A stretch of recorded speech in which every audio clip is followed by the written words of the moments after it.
Joël chapitre 2, du premier verset jusqu'au verset 27. Sonnez de la trompette en Sion. Faites-la retentir sur ma montagne sainte. Que tous les habitants du pays tremblent, car le jour de l'Éternel vient, car il est proche. Jour de ténèbres et d'obscurité, jour de nuée et de brouillard. Il vient comme l'aurore, se répand sur les montagnes. Voici un peuple nombreux et puissant, tel qu'il n'y en a jamais eu, et qu'il n'y en aura jamais dans la suite des âges. Devant lui, un feu dévorant, et derrière lui, une flamme brûlante. Le pays était auparavant comme un jardin d'Éden, et depuis, c'est un désert affreux. Rien ne lui échappe. À les voir, on dirait des chevaux, et ils courent comme des cavaliers. À les attendre, on dirait un bruit de chars. Sur le sommet des montagnes où ils bondissent, on dirait un pétillant de la flamme du feu. Quand elles consument le chaume, c'est comme une armée puissante qui se prépare au combat. Devant eux, le peuple tremble, tous les visages pâlissent. Ils s'élancent comme des guerriers, ils escaladent le mur comme des gens de guerre.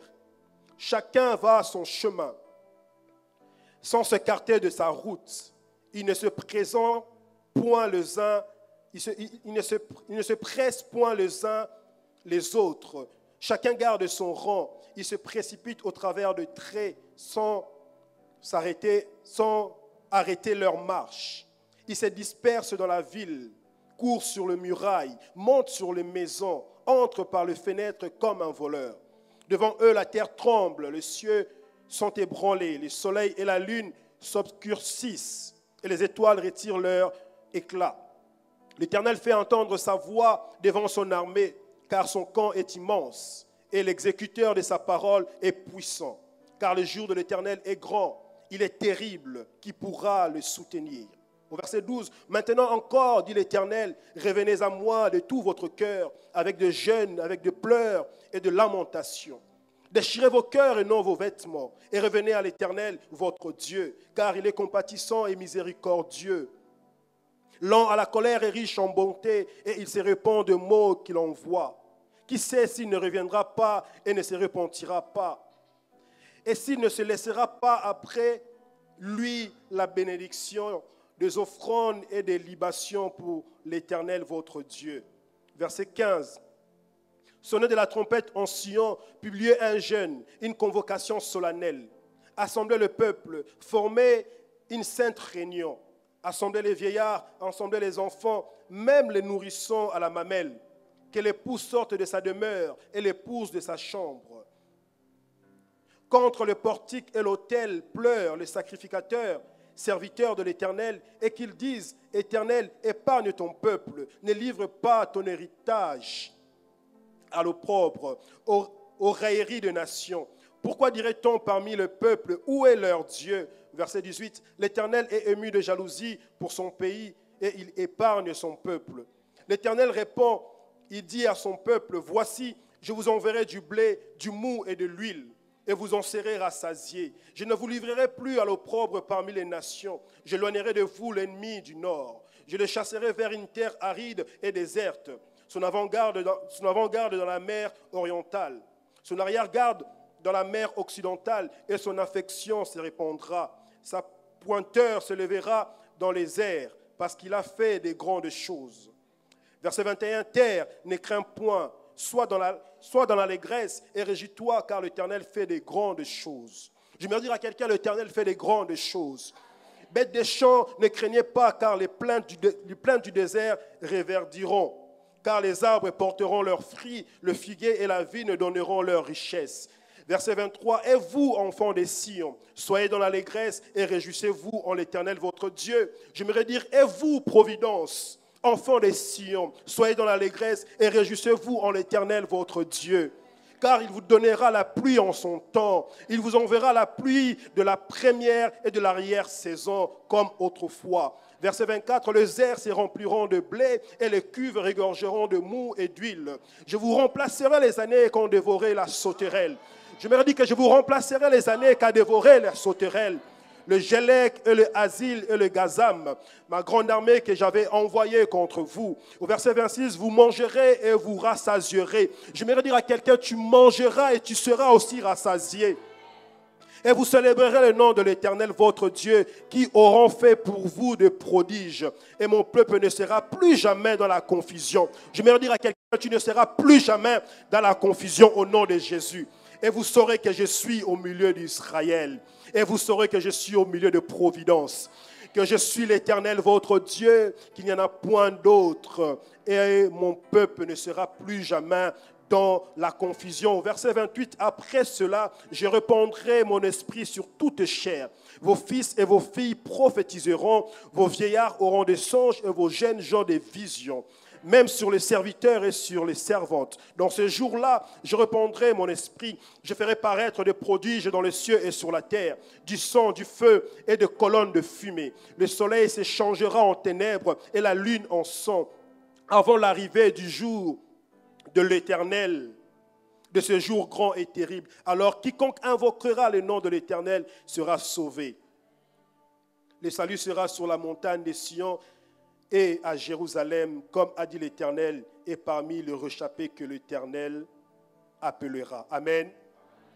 Donc moi je vais m'arrêter au verset 27. Je ne sais pas pourquoi je suis allé jusqu'à la fin. Est-ce que nous pouvons acclamer la parole de Dieu?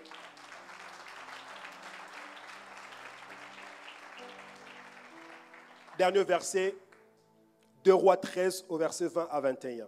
C'est court. C'est court cette fois-ci. Verset 20. Élisée mourut et on l'enterra l'année suivante. Et on l'enterra. L'année suivante, des troupes de Moabites pénétrèrent dans le pays. Et comme on enterrait un homme, voici, on aperçut une de ces troupes et l'on jeta l'homme dans le sépulcre d'Élisée. L'homme alla toucher les os d'Élisée et il reprit vie et se leva sur ses pieds. L'homme alla toucher les os d'Élisée et il reprit vie et se leva sur ses pieds. Est-ce que nous pouvons acclamer la parole de Dieu? Alléluia. Gloire à Dieu. Seigneur, parle-moi. Seigneur, aide-moi à transmettre le message que tu as mis dans mon cœur ce matin pour ton peuple. Alléluia. Nous avons lu le livre de Joël. Ici, Dieu est en train de parler des restaurations. Le thème de mon message ce matin, c'est la restauration. Dieu parle de restaurer son peuple. Alléluia. Et je suis convaincu que dans la vie de quelqu'un ce matin, Dieu veut aussi apporter un élan de restauration. Je suis en train de prier qu'à la fin de cette année et même à l'année qui arrive, que tu vas vivre une restauration venant de la part de Dieu. Au nom de Jésus. Alléluia. Mes frères et sœurs, je me suis rendu compte en étudiant la parole de Dieu dans le contexte de Joël. Le peuple se retrouve dans un état de manque afin que Dieu puisse apporter la restauration. Le peuple se retrouve dans un état de destruction, dans un état de souffrance, de malheur. Et Dieu vient et apporte la restauration. Mais Dieu lui-même dit, j'avais envoyé ma grande armée contre vous. Dans le livre de Joël que nous venons de lire, c'est Dieu qui parle au peuple, il dit, j'ai moi-même envoyé ma grande armée contre vous. Ainsi pour dire, la destruction que vous êtes en train de vivre, c'est moi qui l'ai causée. Alléluia. Lui-même prend la décision de dédommager, de restaurer. Mais avant cela, avant de restaurer, il dit, ce que vous vivez maintenant, c'est moi qui ai envoyé mon armée contre vous. Dans le contexte, le peuple est éloigné de Dieu. Le peuple ne respecte plus le commandement de Dieu. Le peuple a commencé à adorer les idoles, Avant, ils vivaient bien. Avant, ils étaient bien. Mais quand ils se sont éloignés, Dieu est devenu leur ennemi. C'est la Bible que nous venons de lire. Alléluia. Et j'aimerais dire, quiconque parle de restauration est en train de dire qu'il y a eu destruction. On ne peut pas restaurer là où il n'y a pas eu destruction.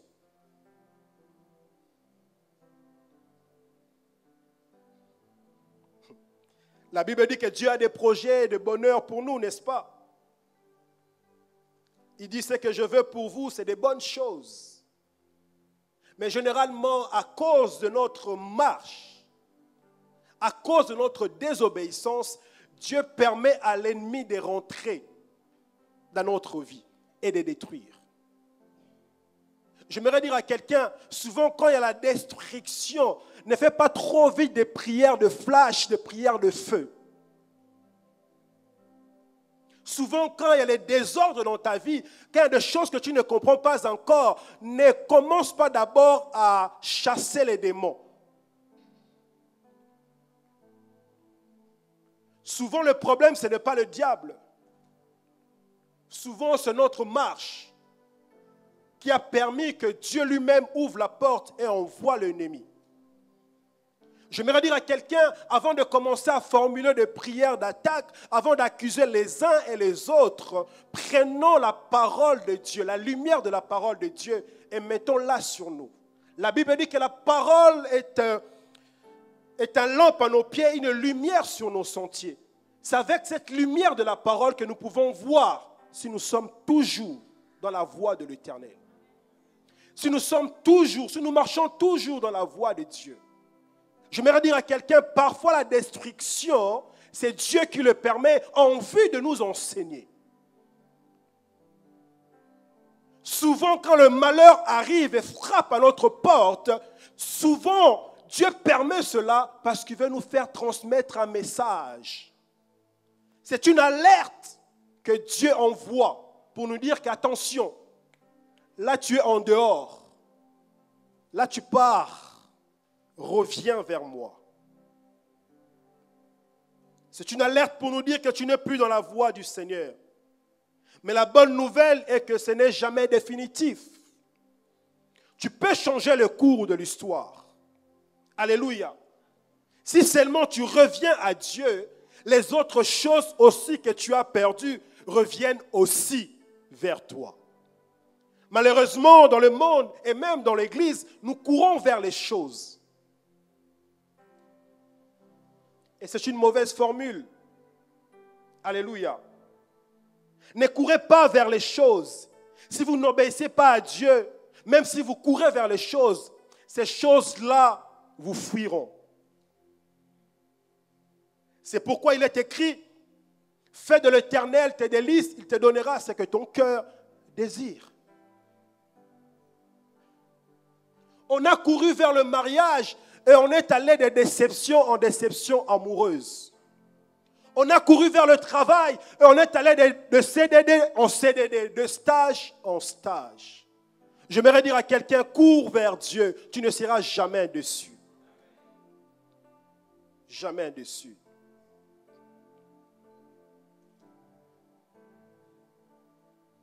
Cours vers Dieu.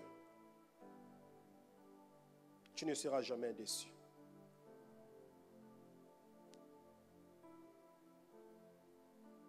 Tu ne seras jamais déçu. Et lorsque vous lisez la Bible, vous vous rendez compte qu'il y a plusieurs personnages que nous connaissons et que nous aimons. Élisée est un disciple de Élie. Et vous savez ce que Élisée a demandé à Élie? Les doubles portions de son esprit. Alléluia. Élie est parti. Élisée a continué la mission de Élie. Et je me suis rendu compte qu'il y a beaucoup de choses qui faisaient que Élie et Élisée se ressemblent. Beaucoup de choses. En même temps, il y avait aussi beaucoup de choses qui faisaient que Élie et Élisée étaient différents. Et ce qui m'intéresse ce matin, c'est leur différence. Je suis toujours en train de parler de la restauration. Et je suis en train de venir. Dans un premier temps, nous avons vu que certaines choses que Dieu permet, c'est pour nous enseigner. Il permet la destruction, mais il revient aussi pour restaurer, pour dédommager. Alléluia. Dans le but, si nous revenons à Dieu. Et la deuxième partie, nous allons voir entre Élie et Élisée. Élie est un prophète de destruction. Élisée, lui par contre, est un prophète de restauration. Et nous allons voir ça à la suite de ce message. Je disais, ce qui m'intéresse ce matin, c'est leur différence. Avant d'aller dans la différence, vous allez vous rendre compte que les deux sont des prophètes de l'Éternel. Élie et Élisée sont des prophètes de l'Éternel. Les deux étaient des contemporains. Ils ont vécu dans la même époque. Élie et Élisée ont exercé leur ministère dans la ville de Samarie. C'est là qu'ils ont eu de l'impact. Mais il y a plusieurs différences. J'en ai retenu 5 pour nous ce matin. La première différence entre Élie et Élisée, c'est que Élie est apparu de manière soudaine. Quand nous lisons la Bible de rois, de 1 roi, de 2 rois, on ne sait pas qui est la mère d'Élie. On ne sait pas qui est son père. On ne sait pas quel travail il faisait Élie. Élie est apparu de manière soudaine. Tout à coup. Qui est son père, on ne connaît pas. Qui est sa mère, on ne sait pas. Qui l'a appelé au ministère, on ne sait pas. Il a reçu l'onction par qui, on ne sait pas. Si Élie existait à notre époque-là, les gens vont dire que regardez-moi cet imposteur. On ne sait pas d'où il vient, on ne connaît même pas son église, on ne connaît même pas son père. Qui est son père spirituel? Il a étudié où?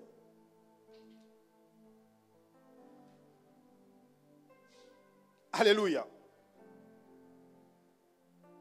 Directement, il apparaît. Par contre, Élisée, pour Élisée, c'est différent. Élisée, on connaît son père. Élisée, on connaît son village. Élisée, on sait d'où il vient. On sait quel travail Élisée faisait avant de suivre Élie. Lisez les livres de 2 rois, de 1 roi, vous allez comprendre. Si je fais la lecture ici, c'est long. Toute l'histoire que je suis en train de vous dire ce matin se trouve dans le livre de rois, des 2 rois. Élisée, on sait qui il est, on connaît son père. On sait qui il est avant que Dieu l'appelle. Il était en train de s'occuper de bœufs de son père. On sait d'où il vient. On sait ce qu'il faisait. On connaît son parcours. On connaît son père, on connaît sa famille. Mais Élie, c'est différent. Lui, on ne sait rien de tout ça. On le voit juste apparaître. Comment est-ce que Dieu l'a appelé? On ne sait pas. Comment est-ce que Dieu l'a oint? On ne sait pas. Qui même a oint Élisée? On ne sait pas. Il est juste comme ça apparu. Il y a des hommes que Dieu lui-même oint et puis il envoie. Dans nos jours, ça va faire bizarre. Tu viens d'éclairer l'église. Qui est ton père spirituel?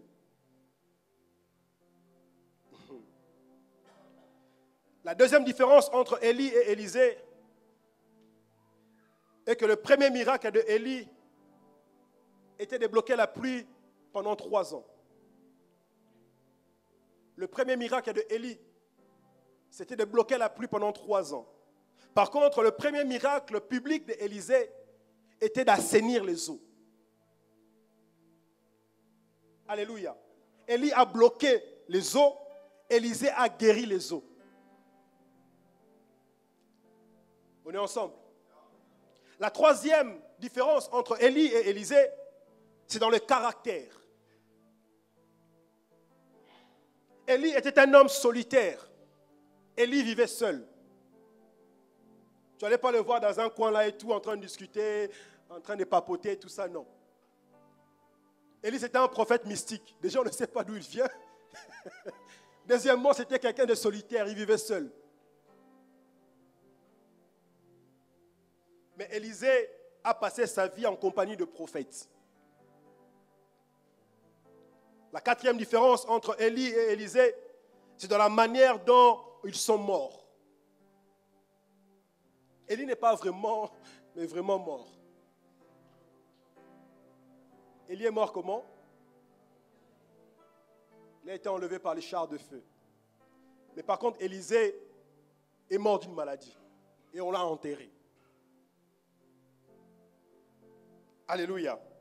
La cinquième différence entre Élie et Élisée, c'est dans leur mission. Et c'est ça qui m'intéresse ce matin. C'est dans leur mission. De leur mission, Élie est un prophète de jugement, comme je le disais. Un prophète de destruction. Élie a fait 7 miracles.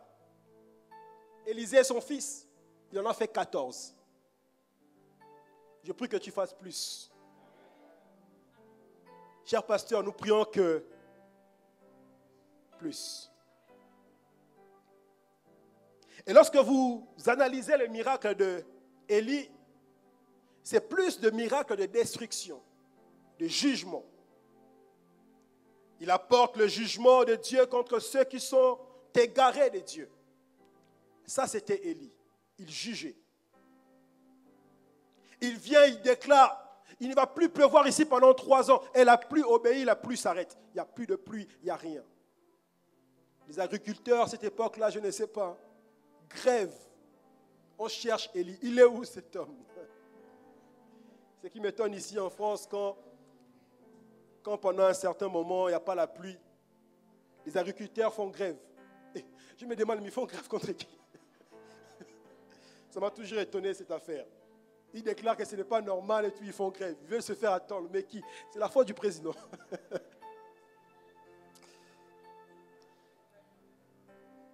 Alléluia. Il déclare qu'il y a sécheresse dans le pays.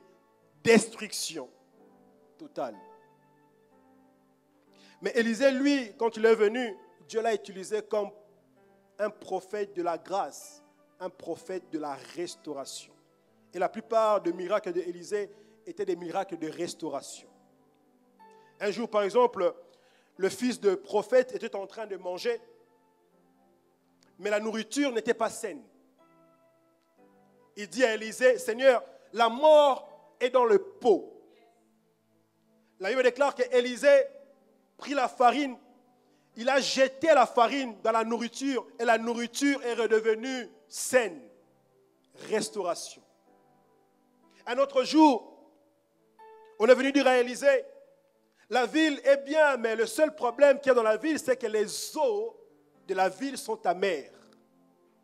De telle sorte qu'on ne peut même pas boire de l'eau. L'eau n'est pas potable. Et la Bible déclare que Élisée a pris du sel, il l'a jeté dans l'eau. Restauration. L'eau est redevenue potable. Les gens commençaient à boire de l'eau. Là où il y avait l'amertume, Dieu a emmené la guérison. Élisée était un prophète de restauration. Oh, ce matin, je suis venu dire à quelqu'un, là où les choses sont amères dans ta vie, Dieu vient le ramener à l'état normal au nom de Jésus. Un autre jour, le fils d'une dame meurt. La mort est rentrée dans cette maison. Cette dame amène l'enfant vers Élisée. Élisée prie pour l'enfant. L'enfant revient à la vie. Là où il avait la mort, Dieu a emmené la vie par Élisée, le prophète des restaurations. La plupart des miracles d'Élisée, c'est des miracles de restauration. Un jour, une femme vient dire à Élisée, mon mari était un prophète et il est mort. Et les créanciers ont pris mon enfant. Ils ont fait d'eux un esclave. Élisée dit, qu'est-ce que tu as chez toi? La femme dit, j'ai seulement un peu d'huile. Mais l'huile en question commence à finir, à se terminer. Élisée lui dit, va, prends des vases des voisins, parce que l'huile va continuer encore à couler. Il avait dit que l'huile a continué à couler sans s'arrêter. Restauration. Restauration.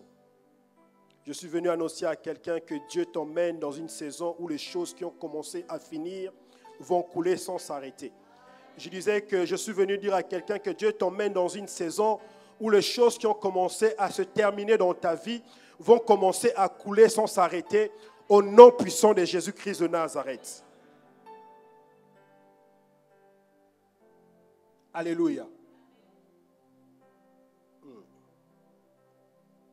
Mais le dernier miracle de Élisée, et là je crois que je vais commencer à prêcher.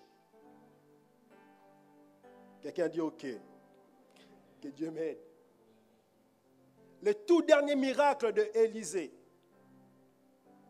c'était un miracle inconscient.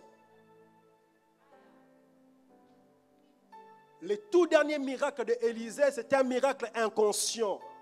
Il n'était même plus en vue Élisée, mais il a fait quand même des miracles. Un miracle inconscient. Aide-moi dire à quelqu'un, un miracle inconscient. Alléluia. La Bible déclare que ils ont ramené un mort. Quelqu'un est mort. Ils l'ont ramené pour l'enterrer. Mais ils ne l'ont pas enterré n'importe où. Ces jours-là, il y avait un prophète qui était déjà mort au nom d'Élisée. Il n'y avait plus la chair.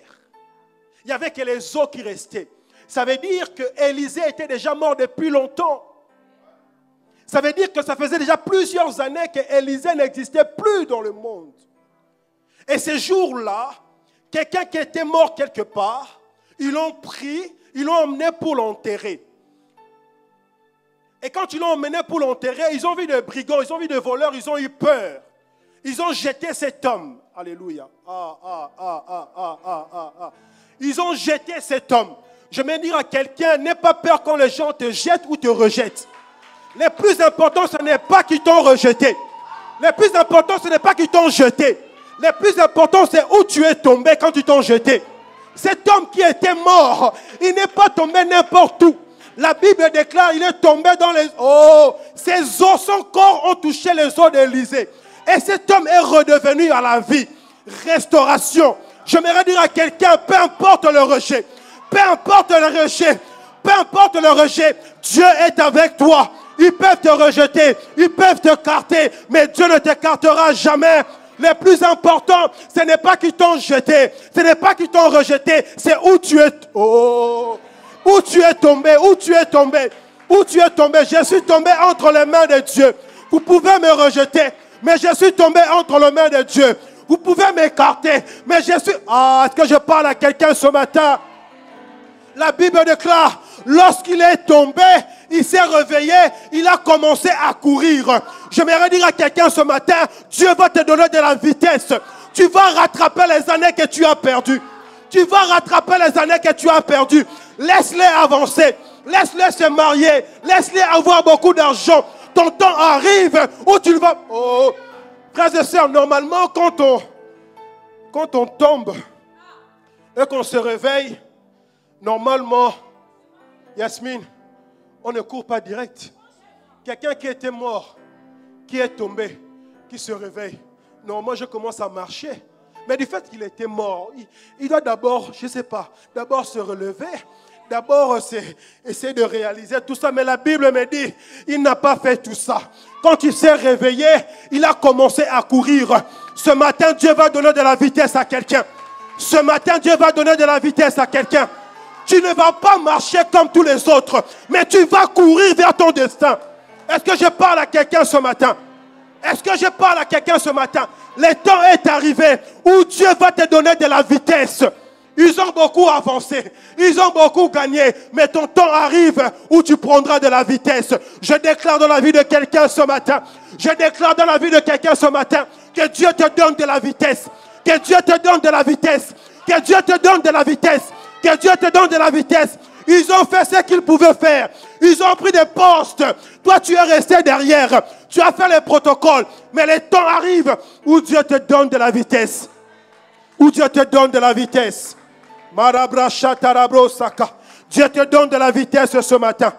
À cause de l'œuvre de Jésus-Christ, Dieu te donne de la vitesse ce matin. Ne pleure pas parce que les gens te rejettent. Ne pleure pas parce que tu es mis de côté. Dieu ne te mettra jamais de côté. Si les hommes te rejettent, Dieu ne te rejettera jamais.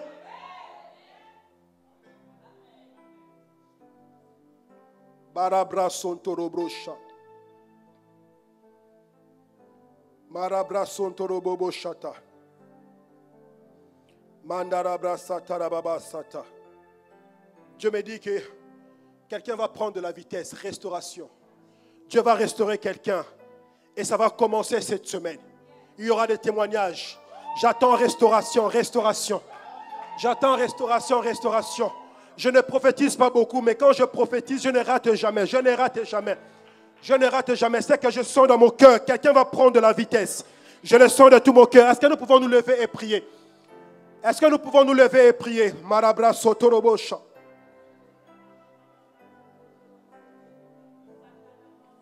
Le plus important, c'est que tu es tombé entre les mains de Dieu.